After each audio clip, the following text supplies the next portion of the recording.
glass of wine, I might drown. But that is a risk I'm willing to take. And besides, how often do you get to celebrate the end of a war with your sworn enemy? I've earned a little excess. Everyone here has. Believe it or not, this isn't even the real celebration. The official party is tomorrow when the Lunare arrive to formally seal the peace between our courts. This is just the celebration of the idea of the celebration. The Solari may be fearsome warriors, but they really do know how to revel. I hold my glass out to the beautiful woman beside me, and she graciously fills it.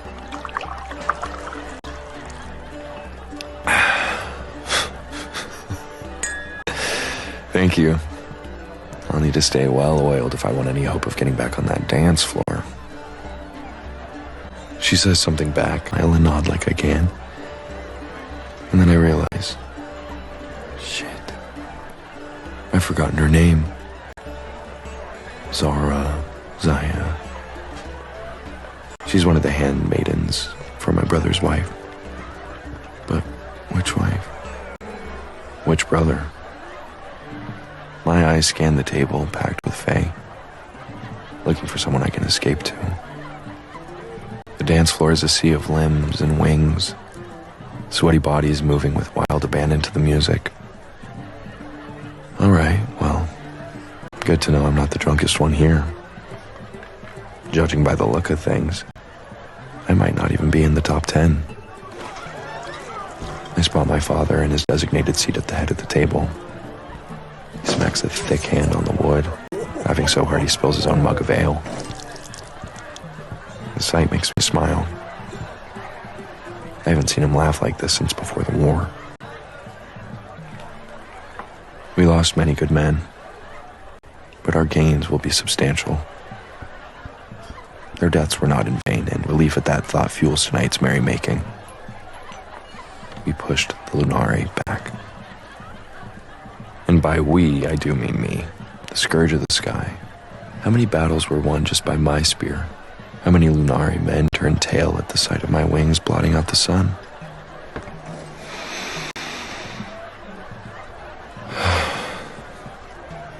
Sun scribes have painted gilded murals of my wings in villages I've never even visited.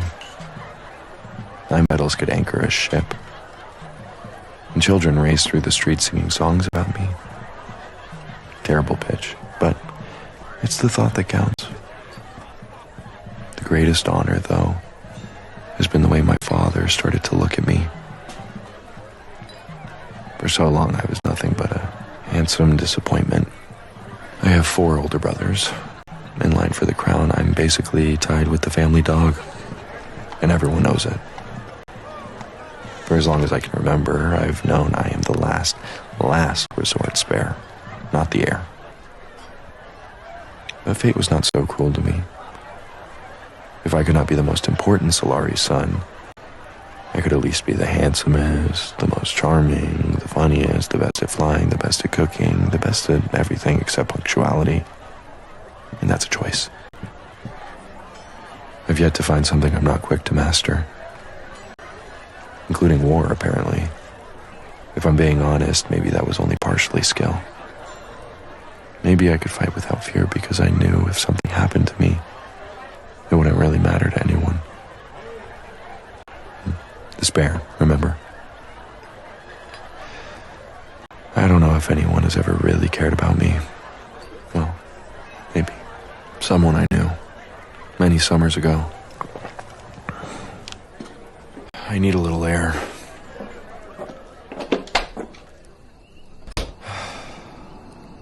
I find myself on the balcony. The light from the banquet spills out, buttery and warm.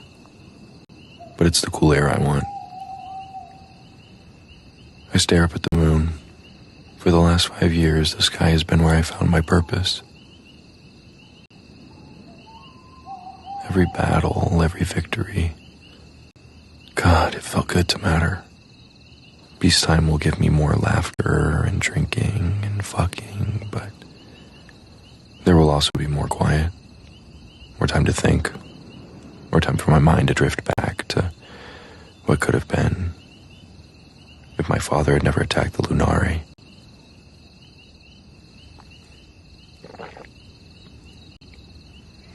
And if I hadn't had to leave Finn.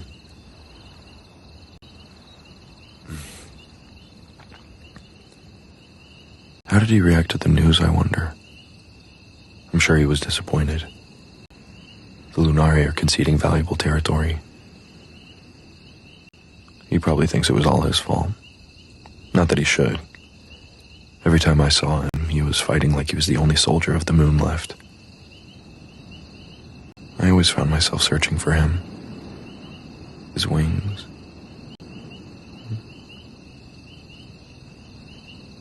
I knew no matter how depleted the Lunari forces were, he would never allow himself to be pulled back from the front. So stubborn, even in the face of death. I bet to this day he still thinks he noticed me the night of that banquet in the courtyard. The truth is, I've always been keenly aware of Finn. He came with his father for meetings during the First War. Finn was always in the King's shadow. I found all of those strategy meetings horrifically boring. So I found myself turning my precious attention to Finn. The way he would lean over to see the maps or strain his ears to hear the commanders whispering. He was just so serious, even as an 18-year-old. He would bite his lip when he was concentrating. I remember thinking that if he kept it up, he'd be gray before he was old enough to drink. So, you can imagine it was quite a surprise to find him finally looking at me. That night in the courtyard. I was late, of course. You know, you missed the whole ceremony. The official map drawing and the full rites of welcome. I won't lie. The only thing on my mind when I landed was getting a drink. Finn's tone caught me off guard. He was usually all solemn and serious. What was this attitude?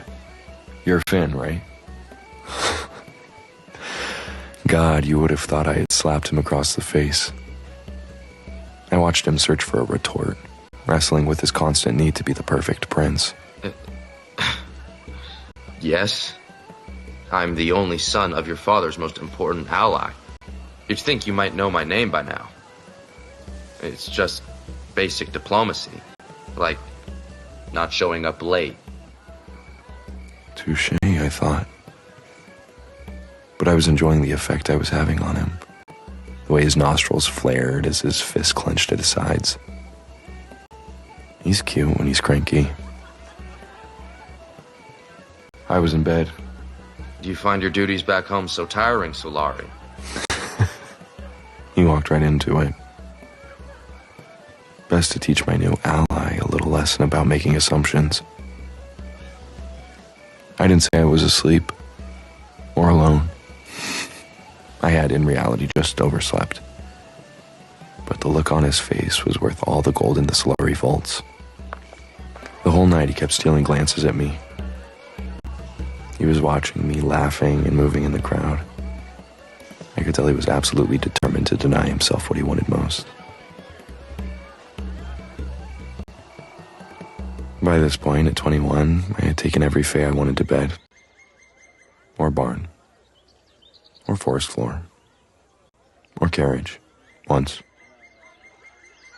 When the First War ended, I was staring down another summer of uninspiring sexual conquest and family dinners where my father didn't even bother to look my way. So when I realized that Finn presented me with the first real challenge of my life, I knew I had to seize the opportunity. The idea of spending the summer with the Lunari, it was an easy seat to plant in my father's mind. All I had to do was bring up that dutiful little Lunari prince and joke that my father would have preferred a son like him. The trick to getting what you want from my father, for most people, actually, is to make them think it's their idea. So I arrived at Finn's home that summer with a simple mission: crack his careful resolve and show him that he was, despite his status and sanctimony, just as captive to his desires as the rest of us. I wanted him on his knees before me, pleading for me to open him, to take him, and to hear him thank the spare Solari sun as he jerked in my grip and released uncontrollably. But I soon realized my mission would be far more difficult than I had anticipated. No matter how many buttons on my shirt were undone, how casually I swung my legs up on the desk, how hard I made all the Lunari laugh, Finn remained wholly committed to reforming me. He treated me like a project, like target practice or flag folding. Even the members of his court I did charm, the ones I was managing to fuck, didn't know anything about what turned him on. He had allegedly been linked to a few ladies of foreign kingdoms, but no valet had ever found him in a compromising position, no handmaiden had ever seen someone sneaking out of his chamber. No. It seemed like the only place Finn's hips ever moved was in the saddle. I was starting to have second thoughts about the whole thing. But then, one night, he knocked on my door. Knocked is too polite. Banged is more accurate. I was having a perfectly lovely night and therefore outraged at the interruption. I knew it had to be Finn.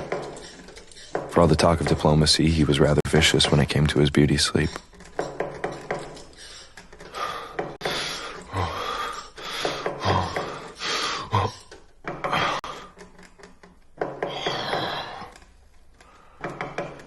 This won't take long. Stay exactly like that. Yeah. My nakedness wasn't a tactical decision, I swear. Grabbing a robe didn't even cross my mind. Finn blinked, his eyes sweeping over me, taking in my body. I could see a little color rise in his cheeks. Who's even in here with you? Just because your future doesn't matter doesn't mean you get to fuck up mine. I don't know if it was the ambassador in my bed or my erect cock, but I finally surprised Finn. As he turned and stormed away, I caught a glimpse of his wings trembling in the candlelight. It was a victory in my personal war, but I couldn't even enjoy it. He had insulted me and cruelly dismissed my whole existence. There was no way I was getting off anymore. The next morning, as I followed Finn around on his little prince errands, I started plotting my departure. I had set out to have a fun summer, and this was anything but. For the record, it wasn't his apology that convinced me to stay. It was what he looked like when he was flying. I was just below him in the sky, and I looked up and I saw his hair blowing in the wind, the sun on his face, his smile. I realized that I had broken through that perfect facade simply by encouraging him to have fun. And I was relatively at peace with not fucking him. I was happy for him to just live a little.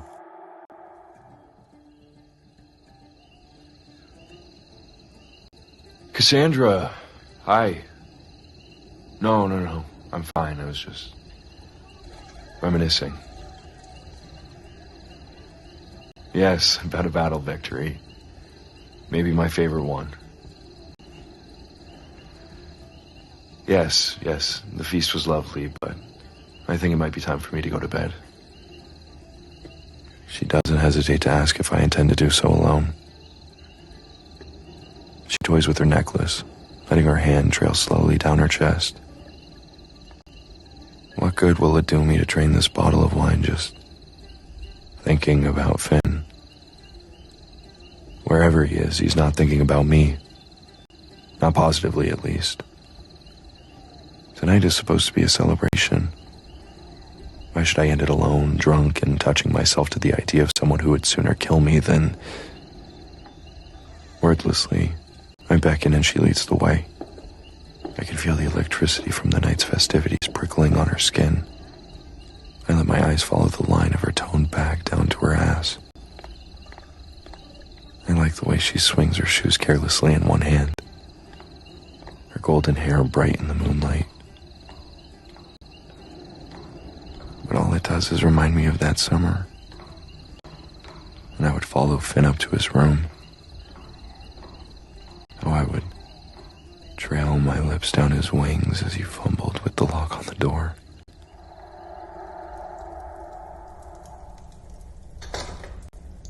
I lie back on the bed and take in the beautiful woman before me as she undresses and settles on top of me. She unbuttons my shirt slowly, kissing her way down my chest. I wrestle my mind back from the past. Even if there was a universe where Finn and I could have been together, the war took that possibility away. There's no point indulging in what-ifs. Only what is. And tonight, what is a beautiful woman in my bed who wants to reward me for my bravery. And who am I to refuse her kindness?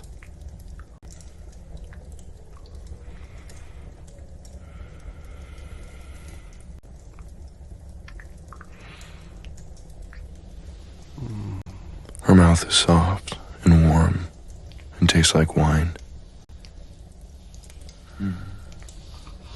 My body begins at last to embrace the present as her hand wanders down to feel my growing cock under my pants.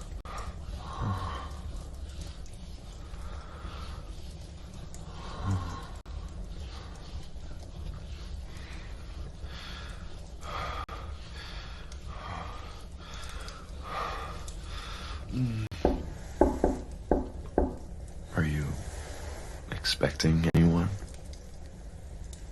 Her devious smile is all the answer I need. Enter.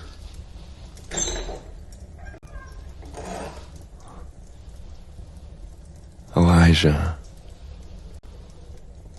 He's a commander in my father's army, and also Cassandra's husband. He's here to join us. His amber wings ripple at the sight of his wife in bed with me. Welcome. I watch as Cassandra gets to her feet and begins to undress him. I take another long pull from the bottle. They share a deep kiss as she takes off his belt. I've had each of them and both of them a number of times over the years. They're one of my favorite couples. They just have so many shared interests. And since they're married, there's no pressure to fall in love with either of them. It's kind of the ideal arrangement for everyone. They both join me in bed now. Cassandra kisses my neck lightly and plays with herself while Elijah slowly makes his way down my chest. Then my stomach.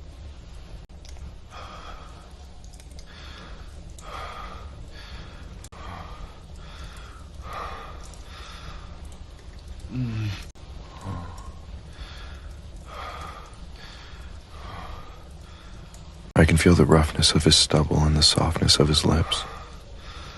He unbuttons my pants gently and takes my cock into his mouth.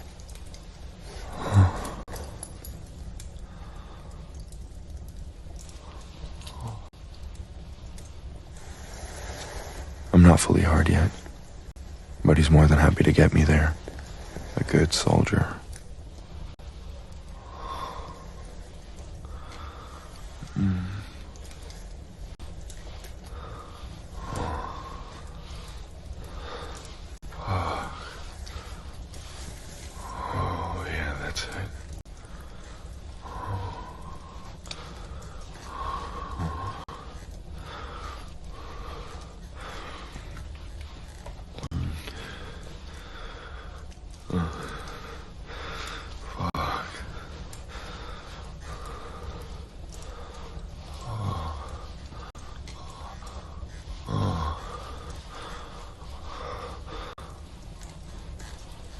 His strong hands grip my thighs. I have one hand in his hair as I start to thrust up, my other hand on Cassandra's smooth breast. thumbing her hard nipple. It's safe to say my body is busy, but my mind is still on Finn. I wouldn't even be here if he hadn't let me escape that night. If he hadn't warned me. I might have spent the next 5 years withering away in a dungeon, or more likely, been executed. Finn knew how much his father wanted me in Lunari custody, yet he made sure I left safe. Finn loved me. I make myself remember the last time I saw Finn in battle. He was mid-flight. His arms flexed as he held a bow, firing arrows meant to kill me and my comrades. He was absolutely lethal. And still, as I watched him, I wondered if beneath that helmet, he was biting his lip the way he always did when he focused. I make some excuse, tell Cassandra and Elijah that I've had too much to drink, that I'm too tired, that my mind is busy with thoughts of seeing the Lunari tomorrow, which is actually pretty close to the truth. They leave, uttering reassuring words as they dress and depart for their own room. I promise them we'll pick this up another time. After all, we're at peace now. I wonder how many more nights like this I have ahead of me. How many more strangers will find their way to my bed? What is pleasure worth when it's followed by emptiness? I can't bring myself to get back into my bed. Not yet. I just turned down a threesome. It would be funny if it didn't make me so sad. I cross to the window and stick my head out into the cool night air.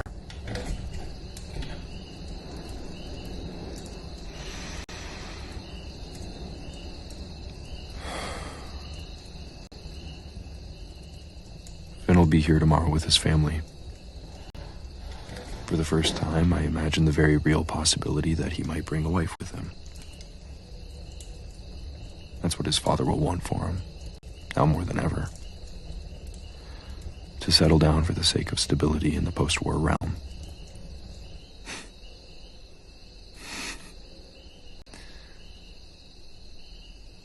My mind drifts back to one of our summer nights together. We had spent the day flying, and our bodies were tired and sore. Too sore to do much but kiss. I was lying naked in bed, as usual. And Finn, also as usual, had somehow found the strength to work. He was at his desk, hunched over a stack of scrolls. I made my way over to him and wrapped my arms around him from behind. You need to go to bed. He jumped. Sorry, I just... What are you doing? Nothing. I thought you were asleep. Finn, you are the worst liar I have ever met. And that's saying something. Fuck off. He was joking, but something felt off. He was anxious. Seriously, what are you doing? You can tell me, or I can pin you down and tease you until you talk. They're applications. My father would like me to find a wife.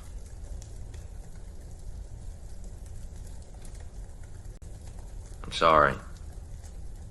Why? Because I can tell you're upset. Why would I be upset? Dane. There was something about the way he said my name. I realized my disappointment must have been written all over my face. Finn, I don't know where you think this is going, but we could never be together. I know. I'm the heir and you're... You think this is because you're the heir? And I'm what? Not important enough? No. If I am to lead, I need to be strong, decisive, and focused on doing nothing but what is best for my family and the people we serve. And you are my greatest vulnerability. If anyone knew the way I felt about you, they'd know that I'd always put you first. For the first time in a very long time, I felt stupid. Stupid for saying all of this, for feeling all of this, for thinking things would be different, for having this conversation naked. All of a sudden, Finn was on his feet, gripping me by the hair, pulling my face to his. As he spoke, his lips brushed mine. Fuck me. Fuck me. I swallowed. That was unexpected. Please. Are you sure? In response, he found my cock with his hand.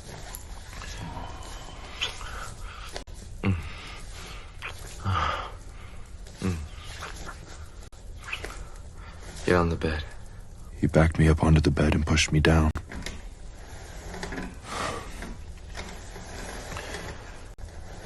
And he kept kissing me. His lips were firm and certain, but I could tell his mind was racing.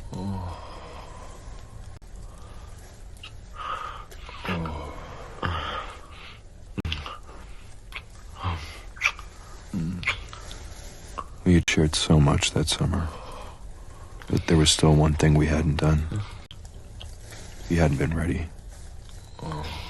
And I was perfectly satisfied to go at his pace. Finn, we don't have to do this. I want to. I want this with you. I pulled back and studied his face. I ran my thumb along his jawline, searching for any sign of hesitation, and found none. Okay. I found the bottle he kept in his nightstand, poured some oil onto my hands, and reached for him. We'll go slow. Slow. Pushed him onto his back and kept stroking his already hard cock in one hand as I dragged my fingers towards his entrance. You need to tell me how you feel. The whole time. And remember, I said as my finger found his hole.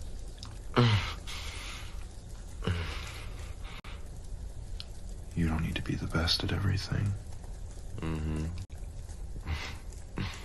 Not right away, at least. I'm feeling confident, are we? I kept stroking him, lightly circling his hole with my fingertips. It took everything not to press my cock into him right then. I wanted it so badly.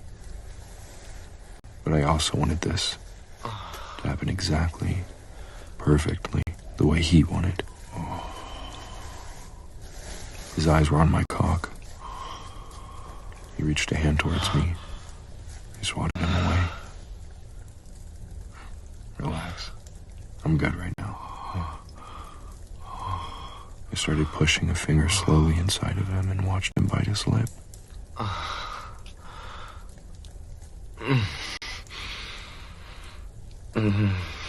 Fuck. Dang. Is it okay? He nodded eagerly. Do you want more? He nodded, and I slipped another finger inside of him, and he gripped his bed sheets. I played with him lazily, in no rush. Everything felt totally new with Finn. Finally, I felt his body relax and realized it was time. Get on all fours. He obeyed, quickly positioning himself in front of me. His wings flexed involuntarily, shuddering as I ran a finger over his entrance again. God, you are so beautiful. Are you ready? Yes.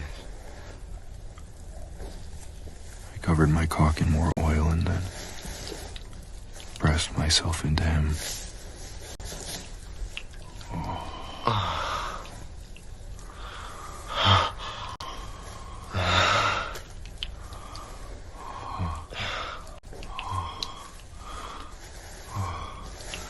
I watched him grip the bed sheets again. Okay. Yes.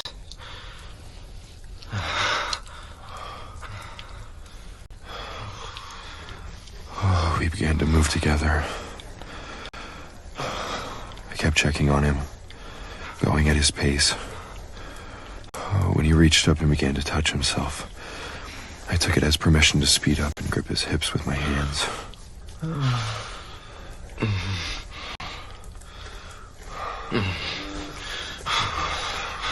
Fuck, how do you feel? Dean Solari at a loss for words. Fuck you. You can grab me harder.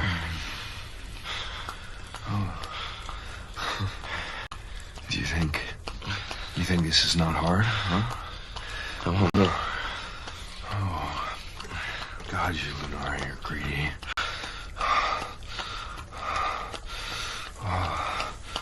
I was struck again by that feeling of newness with him. Maybe new wasn't quite it.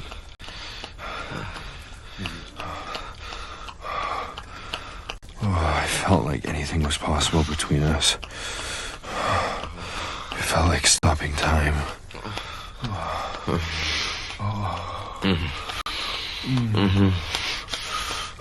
Fuck, Dane.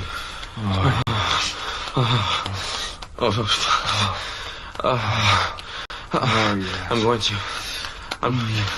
Yes. I want you to, please. Fuck. Please.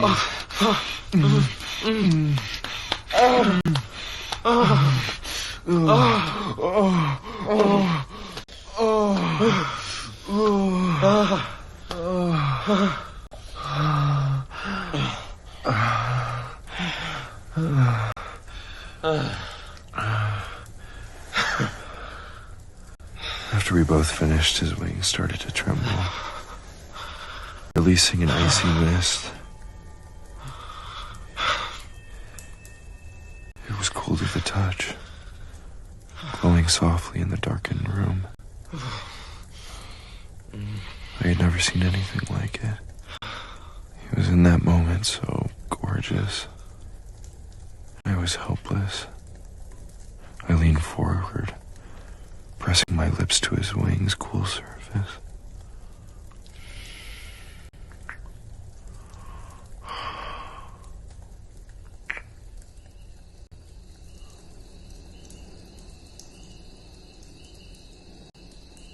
Alone in my chamber now. I feel my wings warming against my back. And as I watch the blazing sunrise,